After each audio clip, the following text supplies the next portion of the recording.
Vamos então ver o conceito básico de pontos alinhados ou não. Imaginemos aqui uma folha de papel, neste caso temos aqui a folha do GeoGebra,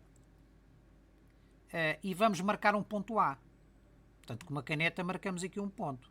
Vamos ver em termos dinâmicos a marcação de um ponto. Temos aqui a folha do GeoGebra, imaginemos uma folha de papel quadriculado, e vamos marcar um ponto. A posição deste ponto pode ser algures na folha, não é? Pode ser aqui, pode ser ali, pode ser também aqui. Imaginemos que vai ser nesta posição.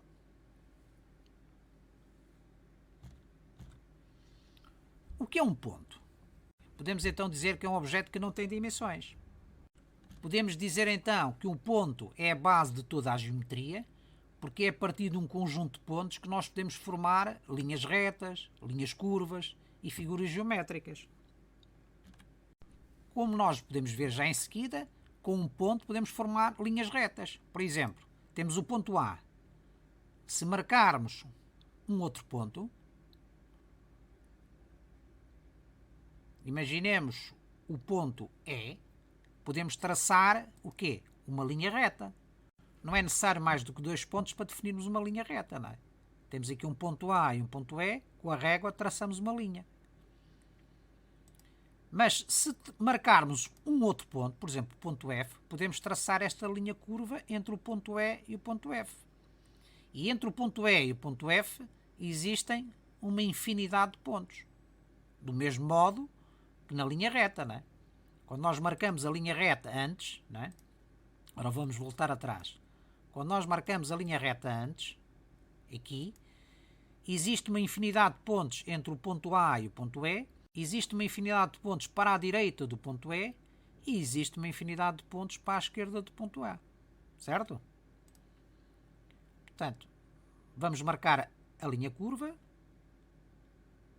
Podemos, por exemplo, entre estes três pontos principais, traçar uma circunferência, mas é evidente que entre o ponto F e o ponto A existe uma infinidade de pontos, entre o ponto F e o ponto E existe outra infinidade de pontos, e entre o ponto E e o ponto A existe uma infinidade de pontos.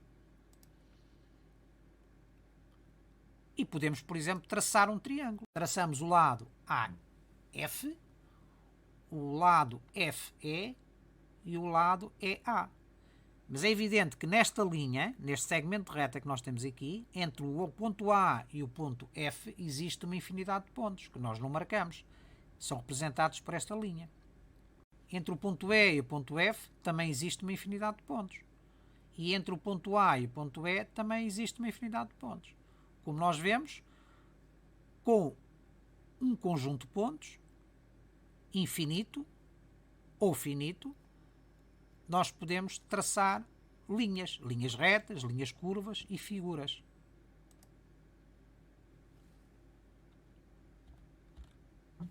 Vamos então marcar um ponto B. Para podermos definir uma linha, precisamos apenas de dois pontos, como nós já vimos, e vamos fazê-lo dinamicamente. Temos então o ponto A, vamos marcar um ponto B também na folha, e com estes dois pontos definimos uma linha reta.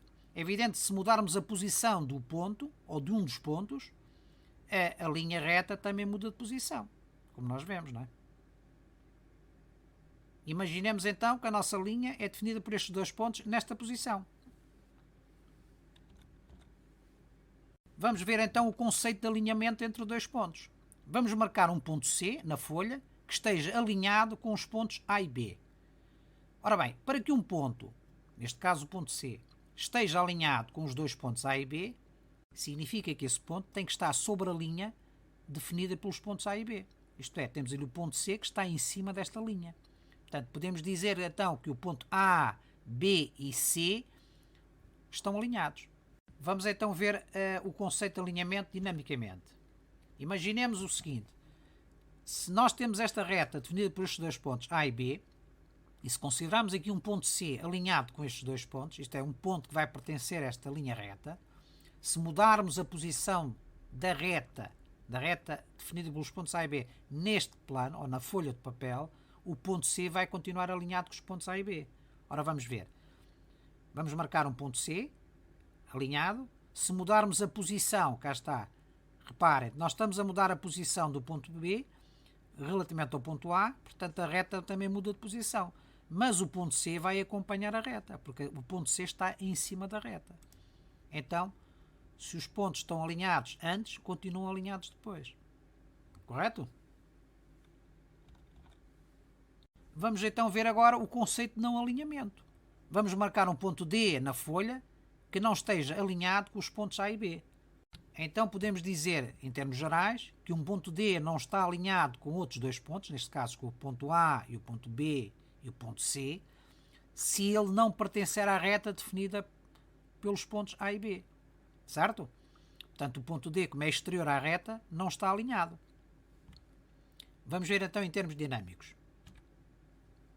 Vamos então marcar um ponto D não alinhado e vamos chegar à conclusão, se deslocarmos esse ponto D para cima da reta, ele passa a estar alinhado. Ora, vejamos.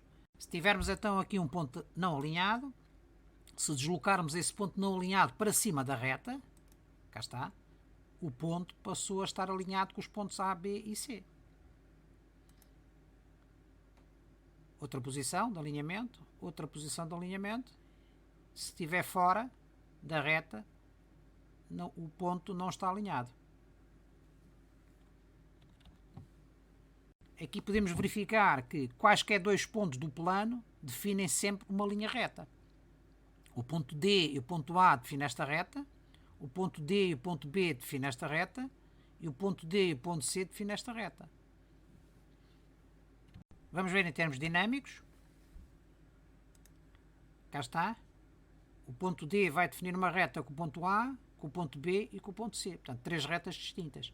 Se deslocarmos o ponto D para cima da reta, ele passa a ser um ponto alinhado e então as retas que ele define com cada um dos pontos coincidem com a reta inicial AB. Cá está. Retas distintas, em cima, coincidem.